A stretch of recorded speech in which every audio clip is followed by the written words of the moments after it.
Uprostřed hlubokýho lesa stojí malý dům a žije v něm malá holka, která se oddala svým snům.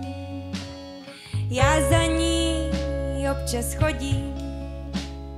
chodím si s ní hrát a vím, že s ní se nemusím toho hlubokýho lesa bát. Okolo její chaloupky neustále teče potok a na jí zpívá, když se holčička do něho dívá.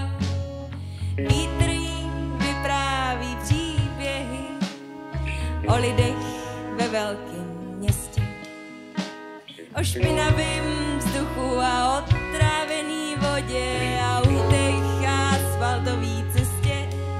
A ona miluje lidi, miluje zvířata, miluje stromy, ptáky a ptáčata, miluje život, miluje přírodu, miluje tanec, miluje svobodu, miluje lidi, miluje zvířata, miluje stromy, ptáky a ptáčata, miluje život, miluje přírodu, miluje tanec, miluje svobodu.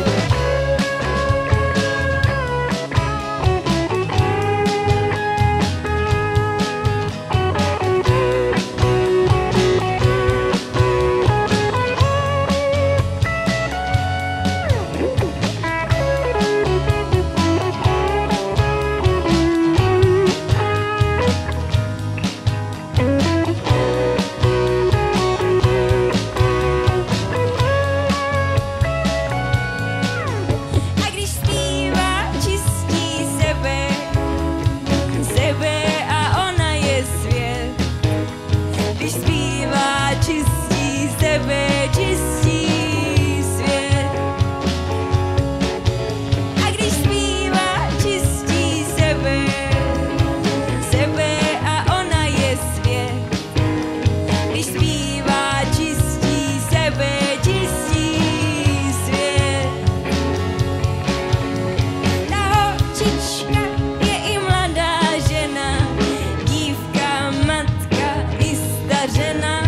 Všechna žena je v ní obsažena. Ta holčička jsem i já a ve mně jsou. Všechny ženy světa jsou. Uprostřed lesa mýho srdce tancujou a smějou se na celý kolo. Ve mně jsou. Všechny ženy světa jsou.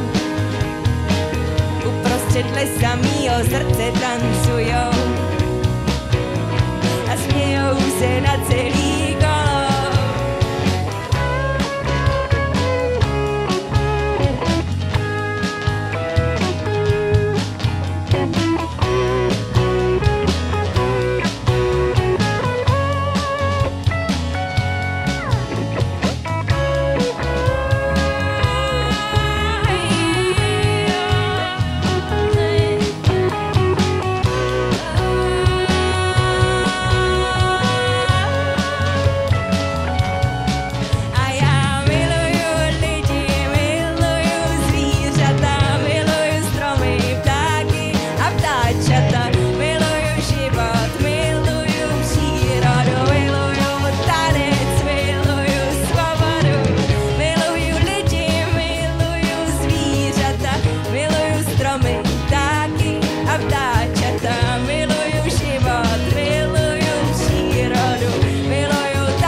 sebe, či